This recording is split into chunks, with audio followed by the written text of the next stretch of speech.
cette étude qui s'intitule Jacob Frank, le faux messie, il y a un sous-titre, Déviance de la Kabbale, théorie du complot. Alors dans un premier temps, est-ce que tu peux nous expliquer ce qu'est la Kabbale et ce qu'est la déviance de la Kabbale? Alors déjà, ce sont deux concepts effectivement très différents, voire antagonistes. Il est très difficile d'expliquer ça de manière simple et succincte. Alors pour commencer, qu'est-ce que la Kabbale? On va commencer par cette première question dans la question.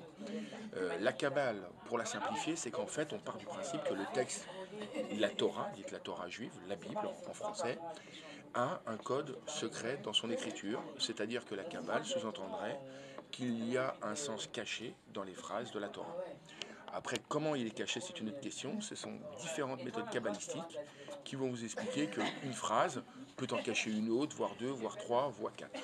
Et tout au long des siècles, depuis la fondation, on va dire, du peuple juif, on dit d'ailleurs depuis la révélation de Moïse, eh bien on dit que la Torah a un sens caché, que seuls des maîtres, ce qu'on appelle des rabbis, ou des rabbis, connaissent le sens caché et le transmettent oralement à des élèves qu'ils choisissent sur le volet. Et ça, c'est le principe de la Kabbale. Après, l'idée de savoir s'il y a une déviance de la Kabbale, c'est un terme purement subjectif qu'il est très difficile de définir. Alors, c'est quoi la déviance de la Kabbale? Par rapport à quelle Kabbale? Puisqu'effectivement, on constate au cours de l'histoire qu'il y a plusieurs kabbales, puisqu'il y a plusieurs textes kabbalistiques.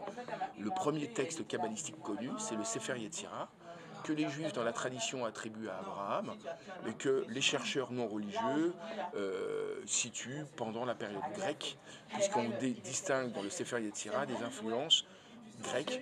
La preuve, puisqu'on suggère qu'il y a la gematria qui veut dire que les lettres, chaque lettre correspond à un chiffre, et que le mot gematria vient du grec géométrie, et donc la Kabbalah, c'est de la géométrie, c'est-à-dire qu'on cache des mathématiques au sein du texte juif. Après le Sefer Yetzirah, vous avez eu effectivement d'autres traités kabbalistiques. Le plus connu, c'est le Sefer Abayir, qui aurait été écrit au Moyen-Âge. Et avant lui, entre le Sefer Yetzirah et le Sefer Abayir, le Zohar, qui est le plus grand texte kabbalistique connu, qui est une longue tradition d'explication du sens caché du texte juif, et sous-entendant qu'également le texte chrétien serait également lui, serait également lui un code. C'est-à-dire qu'on part du principe, par le Zohar notamment, que tous les textes religieux sont des codes secrets de compréhension qui, parfois, donnent des sens opposés au sens littéral de la phrase. On peut imaginer, par exemple, quand on dit que Adam est né, la Kabbalah vous explique que Adam vient du mot rouge, en hébreu qui veut dire Édom, et c'est une référence à la rousseur. Le roi David était roux, la vache rousse, etc. Et que Adam, quand on enlève le Aleph, ça donne le mot Dam, ça donne le mot sang. Et quand on va plus loin, ça donne le mot Adama, la terre, parce qu'on dit que l'homme Adam est né d'argile rouge. Donc on comprend que la Kabbalah, c'est un problème très complexe parce que ça part dans tous les sens.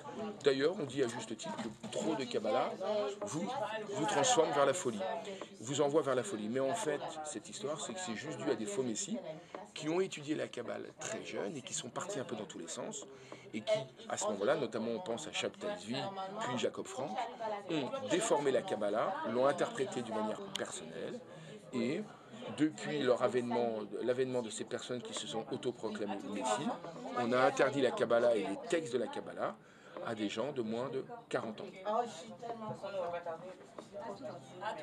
Très clair? Très clair?